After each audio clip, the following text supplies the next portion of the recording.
cette vidéo, je vais te révéler étape par étape comment je ferais pour faire 100 000 € par mois si j'avais seulement un an pour le réussir. Ces 100 000 € par mois, j'ai pu les faire en l'espace de un an personnellement, mais j'aurais pu être bien plus rapide si j'avais évité certaines erreurs et surtout que j'aurais eu un plan bien précis que je vais te montrer exactement dans cette vidéo. En fait, si je me serais pas éparpillé partout et si je me serais concentré que vraiment sur les choses essentielles, vraiment les choses qui me rapportent de l'argent, j'aurais pu faire ça beaucoup plus rapidement et dans tous les cas, je vais tout te montrer ici dans cette vidéo de A à Z. Pour ceux qui me connaissent pas encore, moi je m'appelle Enzo, j'ai 22 ans, j'ai commencé cette chaîne YouTube il y a bientôt un an et demi quand je faisais 2-3 000 € par mois et que je voulais m'expatrier ici en Andorre. Maintenant cette tâche elle est accomplie, je peux vivre dans cet appartement qui me coûte 3 500 € tous les mois, me payer ma toute première voiture à l'âge de 22 ans que je te montrerai dans une prochaine vidéo puisque celle-ci je ne l'ai pas encore actuellement, mais surtout pouvoir être libre et faire ce que j'ai envie réellement de faire. Et tout ça j'ai pu l'accomplir en l'espace de un an, mais j'aurais pu faire ça bien plus rapidement si je m'étais concentré que sur une seule chose et surtout que j'avais eu un plan d'action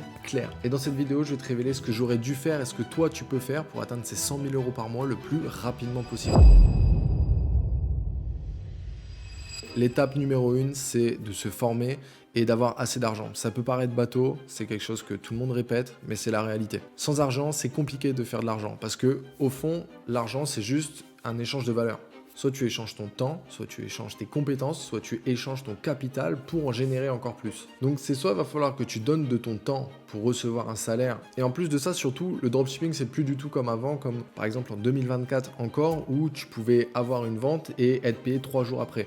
Non, maintenant les processeurs de paiement, ils mettent plus de temps pour t'envoyer l'argent afin de vérifier si oui ou non, en fait, tu ne vas pas les arnaquer ou quoi que ce soit, ou alors que tu ne fais pas de la merde en fait avec les clients. Donc quand tu commences une toute nouvelle boutique de drop, en fait, ce qui va se passer, c'est que l'argent, tu vas le recevoir 2 à 3 semaines après ta première vente. Donc en attendant, il faut que tu arrives à encaisser tes 2 à 3 semaines de pub sans rentrer d'argent. Donc va falloir bosser, va falloir mettre de l'argent de côté si tu veux réellement faire de l'argent en dropshipping. Et dans tous les cas, si tu vises 100 000 € par mois en l'espace d'un an, il te faut du capital. Alors je te dis pas d'avoir 10, 15, 20 000 € par mois, non, je te conseille vraiment, si c'est ça, d'avoir au minimum 5 000 €. Et dans ces 5 000 €, je vais compter le coût en ads qui coûte à peu près 1000 à 1500 €. Ok, c'est vraiment ce que je te conseille pour être vraiment large et pour te former à côté et au cas où avoir une petite marge d'erreur si par exemple au niveau des ads t'es pas bien formé et que tout simplement tu fais de la merde. Se former c'est ultra important. Tu peux y aller tout seul, c'est sûr, mais ça sera plus long. Moi-même encore, je me forme sur différents sujets, que ce soit au niveau de l'e-commerce ou tout autre sujet dans le business. Là, mon dernier investissement justement, ça a été un accompagnement à plus de 8 500 €. Et dans les prochains mois, je compte investir encore plus sur moi-même dans des formateurs du marché US pour avoir les informations en premier et pouvoir les ramener sur le marché français et surtout pouvoir exploser au niveau de mes chiffres et faire exploser également mes élèves. Étape numéro 2, choisir la bonne stratégie. J'en parle énormément sur cette chaîne YouTube, mais choisir le bon véhicule, choisir la bonne stratégie, c'est vraiment ce qui va te faire passer de stagner, voire ne pas du tout en fait faire d'argent, à pouvoir vraiment gagner de l'argent, être libre, t'expatrier, etc. Faire vraiment tout ce que tu rêves dans la vie. Donc je vais partir du principe que tu as zéro compétence, zéro connaissance ou que à minima, tu as été sur Facebook Ads, que tu as testé, mais que tu n'as pas en fait de vente ou alors tu n'as pas été rentable sur tes ventes. Et je vais t'expliquer un truc, Facebook Ads, c'est pas du tout fait pour toi si tu es actuellement débutant. Tout le monde sur YouTube va te parler de Facebook Ads, etc. Comme quoi c'est la meilleure plateforme d'acquisition pour aller faire du dropshipping, etc. Non, quand tu es débutant, tu sais pas exactement comment marketer un produit, tu ne sais pas trouver un angle marketing. Sur Facebook, tu as toute la concurrence, que ce soit les brands ou alors que ce soit des mecs en dropshipping. Un truc essentiel sur Facebook, c'est que il y a zéro intérêt d'achat. Les gens, quand ils vont sur Facebook ou alors TikTok, enfin bref, tous les réseaux sociaux, quand ils y vont, est-ce que c'est pour acheter, regarder pour des produits ou alors est-ce que c'est pour scroller et se divertir? Toi-même, quand tu veux acheter un produit, est-ce que tu vas sur Facebook, TikTok ou est-ce que tu pars sur des plateformes comme Google ou alors Amazon? On est d'accord que quand tu vas sur des réseaux sociaux, c'était pas du tout pour acheter un produit, c'est juste pour scroller, te divertir, envoyer des mèmes à tes potes ou quoi que ce soit. Et là, c'est actuellement la même chose pour les autres personnes qui sont sur la plateforme. Alors pourquoi tu irais vendre à un endroit où tu sais que toi-même tu n'irais pas acheter? Et dit comme ça paraît logique, mais tout le monde va te dire d'aller sur Facebook parce que c'était la stratégie qui fonctionnait en 2018, 2019, 2020, vraiment de trouver un produit qui était soi-disant gagnant, de le lancer sur Facebook et ça y est, on pouvait faire nos premiers milliers d'euros. Sauf que actuellement en 2026, ça ne fonctionne plus du tout. Et tu vas me dire, ouais, mais il y a encore plein de mecs sur YouTube qui te parlent d'aller sur Facebook, de trouver un fameux produit et ensuite de le lancer et ça y est, on va faire des milliers d'euros. Sauf que tous ces mecs-là, ils font plus du tout d'argent en dropshipping. Ils font juste de l'argent en vendant des formations. Donc le plus simple pour vendre, et c'est personnellement ce que je fais, c'est de se caler sur une réelle intention d'achat. Là où les gens, en fait, ils sont juste là pour rechercher de l'information ou rechercher des produits. Et c'est quoi cette plateforme, justement? C'est tous les moteurs de recherche. Et quand je parle de moteur de recherche, je vais te parler de Google parce que c'est le moteur de recherche le plus utilisé actuellement. Ce qui est clair sur Google, c'est que c'est beaucoup plus simple de faire de l'argent. Tu vas me dire pourquoi? Bah, les gens, déjà, ils ont une réelle intention d'achat. S'il y a une personne qui arrive sur ton site via Google, c'est parce qu'elle a marqué un mot-clé que tu as toi-même sur ton site. Ce que je veux dire par là, c'est qu'un mot-clé, c'est par exemple le titre de ton produit. Par exemple, ton produit s'appelle gourde isotherme bleu, ben, personne va arriver sur ton site ou alors sur ta fiche produit si personne n'a tapé en fait ce mot-clé. C'est vraiment purement intentionnel. Et la personne qui va taper gourde isotherme bleu, bah, elle n'est pas là pour regarder en fait l'histoire de la gourde isotherme ou alors trouver des mèmes ou juste se divertir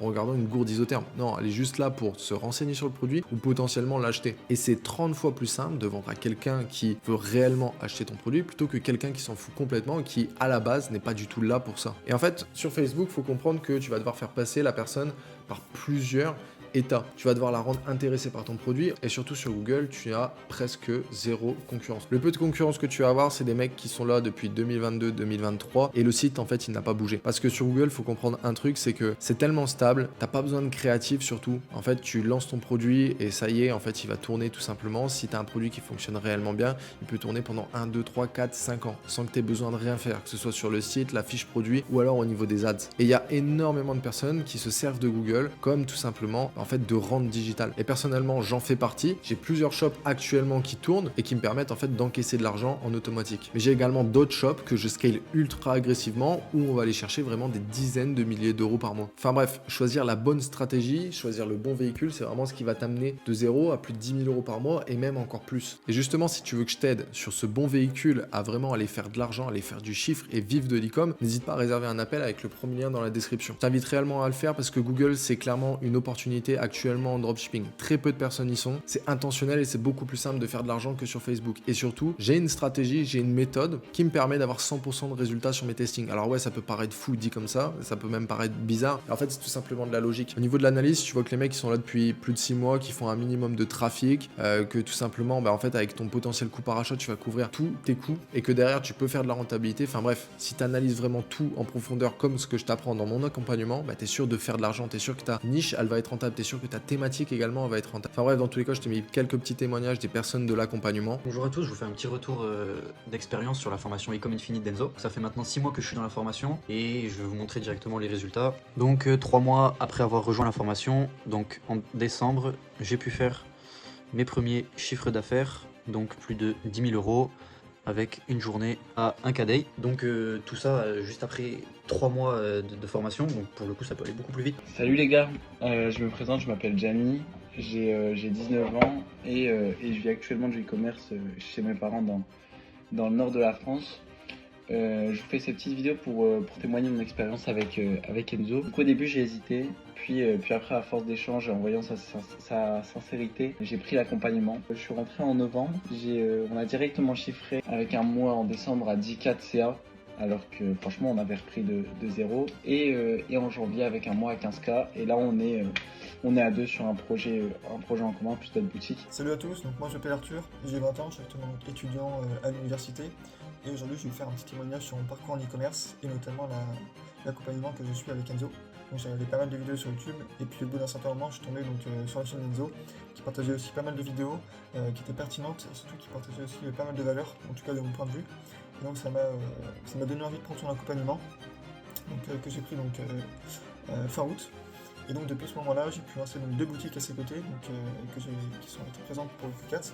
Donc une première que j'ai lancée fin septembre et une autre que j'ai lancée un peu plus tard, fin octobre, et qui franchement ont fait de belles performances de mon point de vue. D'ailleurs, je peux même vous le montrer directement. Donc il y a une première boutique qui a fait un peu moins de 10 000 euros de chiffre d'affaires sur ce Q4 et la deuxième que j'ai lancée un peu plus tard dans ce Q4 qui a fait un peu moins de 5 000 euros de chiffre d'affaires. Bref, si tu veux que je t'accompagne sur cette stratégie, clique sur le premier lien en description pour réserver un appel. Je te préviens, c'est pas moi qui va prendre le call. Je vais pas te mytho, ça sera mon associé qui s'appelle Romain, avec qui je suis associé sur une boutique. Étape numéro 3, ça relie un petit peu l'étape numéro 2, mais c'est choisir la bonne niche / la bonne thématique. Là, on rentre vraiment dans le dur, la niche / la thématique. C'est vraiment ce qui fait 90% de ta réussite. Tu vas me dire, c'est quoi la différence entre une niche et une thématique? La différence entre les deux, c'est que la niche, par exemple, ça serait seulement lampe de chevet. Donc, on va faire un site que de lampes de chevet. Une thématique, ça serait tout simplement sur tous les luminaires, sur tout l'éclairage. Donc, on ferait un site avec des lampes de chevet, des suspensions, des lustres, plafonniers, enfin bref, vraiment sur tout l'éclairage. Et la différence, c'est qu'une niche, c'est très bien pour aller avoir en fait des rentes digitales. Donc, vraiment faire tourner ça en passif et ne presque pas toucher. Ok, c'est compliqué d'aller scaler créer en fait une niche, puisque au bout d'un moment, on est limité sur Google. Mais je vais t'expliquer un petit peu plus tard pourquoi. À l'inverse, une thématique, c'est très très bien si tu veux scaler vraiment à des hauts niveaux et vraiment aller chercher un haut niveau de revenus, mais travailler plus sur la boutique. Donc c'est deux stratégies différentes, c'est deux stratégies que moi personnellement je peux employer. Actuellement, je suis plus sur de la thématique puisque j'ai construit en fait toutes mes boutiques de niche qui me permettent d'avoir des rentes tous les mois sans rien faire et qui me permettent de réinvestir tout ce cash flow dans mes boutiques thématisées. Pour trouver des idées de niche et de thématiques, on a plusieurs stratégies. La première stratégie, c'est réfléchir en fait aux produits que l'on aime, les produits qui nous passionnent, etc. Ok, on a tous une passion, tu vas regarder un petit peu là-dedans en fait. Est-ce que tu pourrais avoir des produits peut-être, sourcer des produits de bonne qualité sur AliExpress ou Alibaba? Est-ce que oui ou non, il y a assez de recherche en fait sur ma niche, sur ma passion, ok, pour vendre ce genre de produit? Ensuite, la deuxième stratégie, c'est regarder en fait ce qu'il y a autour de toi. Qu'est-ce qu'il y a comme objet autour de toi que tu pourrais vendre? Concrètement, sur Google, tu peux tout vendre, ok? Vraiment, tu peux tout vendre dès qu'il y a de la recherche dessus.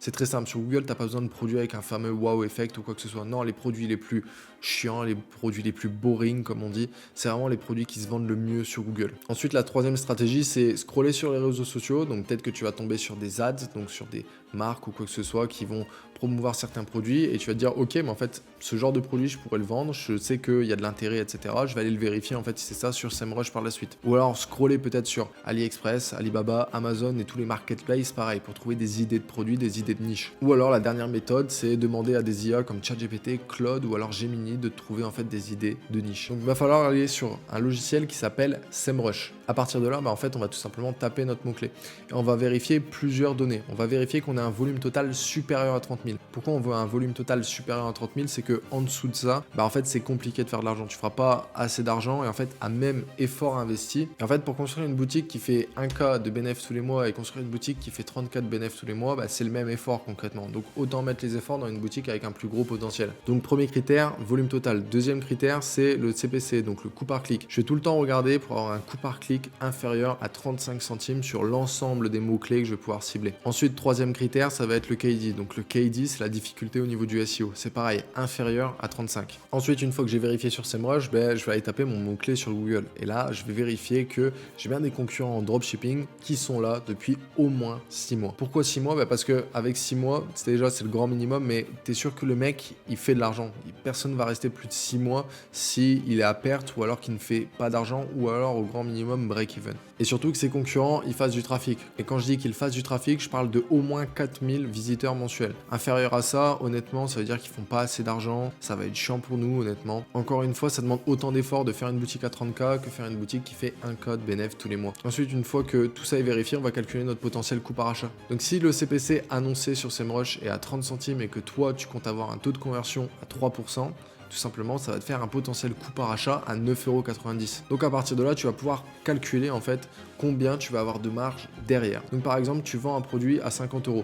Celui-ci, il te coûte 13 €. Ensuite, tu as un coût par achat qui est à 9,90 €. Je vais arrondir à 10 €, au moins ça sera plus simple. Tu auras 23 € de coût. Ok. Ensuite, si c'est ça, on va décompter la TVA si tu es en société ou alors l'URSSAF si tu es en micro. Et donc à la fin, il va nous rester aux alentours des 20 à 18 €, ce qui nous fait une marge d'environ 30%, ce qui est ultra correct en e-com. Donc ultra important de calculer si c'est ça ton potentiel coût par achat et tous les coûts que tu vas avoir pour savoir quelle marge tu peux avoir avec tous tes produits et toute ta niche. Honnêtement, si ta thématique ou ta niche remplit tous ces critères, tu es presque sûr que tu vas faire de l'argent. Pourquoi je dis presque sûr? C'est parce que si ton site derrière il ressemble à rien, tu es sûr que ça va être compliqué pour toi en fait de convertir. Et justement, en parlant de site, on passe tout de suite à l'étape numéro 4 qui est la construction du shop plus scaling. En fait, pour construire notre shop, pour trouver des produits, etc., quels produits en fait on va lister sur notre shop, tout simplement, ce qu'on va faire, c'est qu'on va scaler sur les concurrents qu'on a pu avoir en dropshipping. Ok. Et là, ce qu'on va faire, c'est qu'on va récupérer leurs best-sellers. Moi, je conseille de scraper 120 à 180 produits de tes best-sellers et de les réimporter sur ta boutique. Pourquoi on prend les best-sellers de nos concurrents? Tout simplement parce que c'est leurs produits qui font le plus de ventes. Et en fait, leurs produits qui font le plus de ventes, si on les remet sur notre boutique, on a 80% de chances que nous aussi, ça devient nos produits best-sellers. Et donc, on importe des produits pas aléatoirement, mais vraiment basés sur de la data, basés sur des chiffres, puisque si c'est les best-sellers de nos concurrents, on sait tout simplement que c'est eux qui rapportent le plus d'argent, le plus de chiffre d'affaires à nos concurrents également. Et donc, en reprenant ces best-sellers, ce qu'on va faire, c'est qu'on va améliorer en fait ces produits. On va améliorer potentiellement le titre, la description,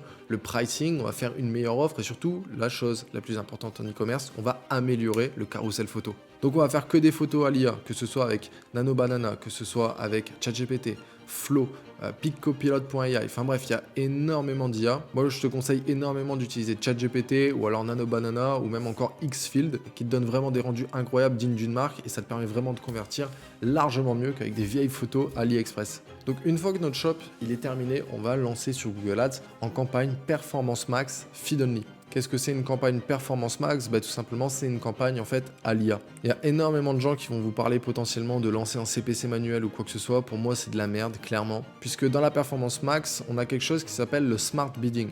En fait, qu'est-ce que le Smart Bidding? Tout simplement, c'est que si par exemple, on a une personne un jeudi à 18h qui tape votre mot-clé. Donc par rapport à l'historique que Google a sur cette personne, elle sait que oui, elle va convertir. En tout cas qu'elle en est sûre à 90-95% de chance, elle va pas hésiter à enchérir plus cher. Alors du coup, ce qui va faire que, ok, on va avoir des CPC qui sont peut-être plus élevés, mais on s'en fout. Parce que si derrière on est sûr que oui, on va convertir, on va faire de l'argent, honnêtement, on s'en fout de payer un CPC plus cher. Que par exemple, si tu serais en CPC manuel et que tu aurais réglé un CPC par exemple à 30 centimes, tu aurais loupé ce genre de personnes. Et c'est pour ça que le CPC manuel, c'est beaucoup plus long d'aller chercher de la rentabilité. En tout cas, de ce que j'ai pu observer et de ce que j'ai pu tester également. Mais surtout, comme tout IA, la performance max, il faut de la data, ok? Mais dans tous les cas, comme toute campagne sur n'importe quelle régie publicitaire, il faut de la data. Donc le but ici, ça va vraiment être d'aller chercher le plus de data rapidement. Et pour ça, on va scaler agressivement. Ce que je veux dire par là, c'est que dès qu'on a 2 jours consécutifs où on est rentable, on va scaler, on va augmenter les budgets. Et en plus de ça, on va rajouter des produits. Et là, tu vas me dire pourquoi. C'est ultra simple. Sur Google, on est limité en fait par nos mots-clés. Donc si on ne rajoute pas de nouveaux produits, on est limité en fait tout simplement au nombre de personnes qu'on peut aller targeter. Puisque sur Google, c'est pas du tout comme sur Facebook où c'est notre produit qui est poussé à des gens. Non, là sur Google, c'est les gens qui viennent directement à nous. Et en fait, s'il n'y a pas de recherche, il n'y a pas de porte d'entrée en fait vers notre site. Donc en gros, au plus on a de produits, au plus on a de portes d'entrée et au plus on étend notre TAM, notre total marché adressable. Ce qui nous permet en fait d'aller sans cesse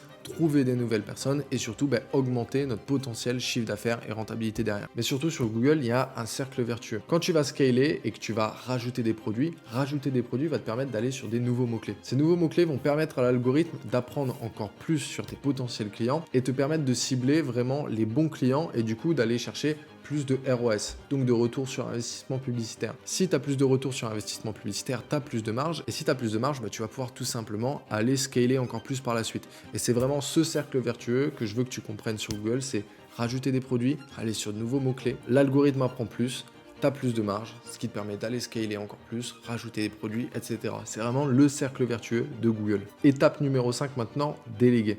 Une fois que tu as un shop qui tourne, tu n'as plus qu'à processiser tout ça et le déléguer. Alors déléguer, ça coûte pas du tout cher. Tu peux penser que ça va te coûter cher, mais non. Pour déléguer par exemple l'intégration de une seule fiche produit, tu peux le déléguer pour seulement 1 €. Rien du tout, honnêtement. Et surtout, le gain de temps que tu vas avoir derrière est juste énorme. Pour déléguer, il suffit juste de partir sur Upwork et trouver, c'est ça, un intégrateur produit. Ok, tu vas faire ta demande, tu vas demander à quelqu'un qui a déjà intégré des produits et tout simplement, tu vas sélectionner la meilleure personne parmi tous les profils qui te seront proposés. Et pour cette personne que tu vas recruter, il faut vraiment un process clair. Le type de photo que tu veux, ok, donc tu mets des exemples, c'est ça dans un Miro.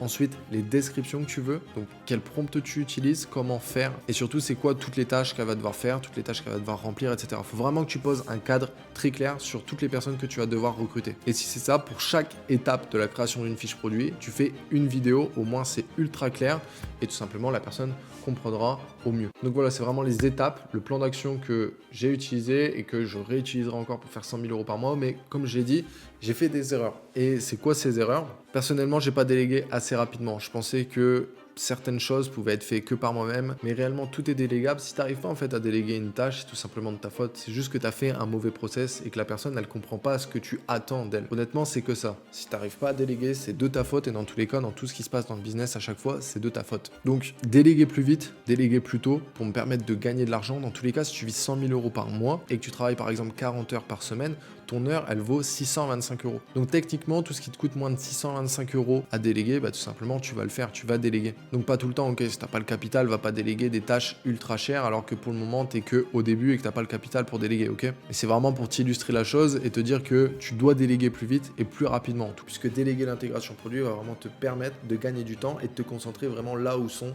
tes tâches à effet de levier. Donc que ce soit sur la stratégie, la création de process, rechercher des thématiques, rechercher potentiellement des produits. Bref, c'est vraiment là où il y a le levier et c'est là où tu dois tout le temps mettre ton focus. Et l'autre erreur également, c'est que j'aurais dû me concentrer sur des shops avec plus de potentiel. Comme je te l'ai dit en début de vidéo, ça demande autant d'efforts de faire un shop qui fait 2000 € par mois et un shop qui fait 20 000 € par mois. Donc autant partir sur un shop qui a beaucoup plus de potentiel. Et moi, je suis parti sur trop des shops avec moins de potentiel, mais il y avait moins de concurrence. Et ça, c'est une erreur en fait d'avoir peur de la concurrence ou quoi que ce soit, ou alors de se dire qu'il y a trop de concurrence. Non, quand il y a de la concurrence, tout simplement, tu dois juste l'exploser. Et moi, ce que je fais maintenant, c'est vraiment juste d'aller sur des marchés, sur des thématiques, sur des niches où il y a le plus de concurrence. Là où c'est le plus concurrentiel, c'est là où il y a le plus d'argent. Certes, c'est plus compliqué à y entrer, mais une fois que tu y as entré, une fois que tu as vraiment réussi à percer ce marché, bah là en fait, tu as vraiment une source d'argent infinie qui va pleuvoir. Donc voilà du coup exactement ce que je ferais pour faire 100 000 € par mois en l'espace d'un an. C'est vraiment choisir la bonne stratégie, aller vraiment que sur des shops avec du beau potentiel et surtout en fait déléguer plus vite, être plus rapide dans l'exécution. Et c'est réellement ça qui va te faire step up, être ultra rapide dans ton exécution. C'est la chose que je répète tout le temps à toutes les personnes dans l'accompagnement, c'est être rapide. C'est la vitesse qui gagne. L'argent aime la vitesse et si tu es lent, si tu mets 3 plombs, on va faire un site, si tu mets 3 plombs, on va trouver une thématique, une niche, etc., tu ne feras jamais d'argent, ok? Puisque tu es en compétition contre des entreprises qui ont des centaines, voire des milliers d'employés, qui, eux, avancent à une vitesse folle. Et toi qui es solo, comment veux-tu concurrencer ces entreprises? Donc la vitesse, c'est vraiment la chose la plus importante. Bref, dans tous les cas, si tu souhaites te faire accompagner sur cette stratégie de dropshipping sur Google, n'hésite pas à réserver un appel avec le premier lien dans la description. Encore une fois, c'est pas moi qui prendra l'appel, c'est mon associé Romain. Dans tous les cas, même si tu ne réserves pas un appel aujourd'hui, je sais qu'on sera amené à bosser ensemble, puisque je sais que je peux t'apporter énormément de résultats. Donc dans tous les cas, encore une fois, si c'est pas aujourd'hui, ça sera peut-être demain, après-demain, la semaine d'après, etc. Je sais qu'on finira par bosser ensemble ou au minimum parler, c'est ça, sur Instagram. D'ailleurs, c'est pareil, si tu souhaites me follow sur Instagram, deuxième lien en description. Et dans tous les cas, moi, je te remercie d'avoir regardé cette vidéo. Et en attendant, moi, je t'invite à regarder celle-ci. Et dans tous les cas, on se donne rendez-vous dans la prochaine vidéo qui sortira dimanche.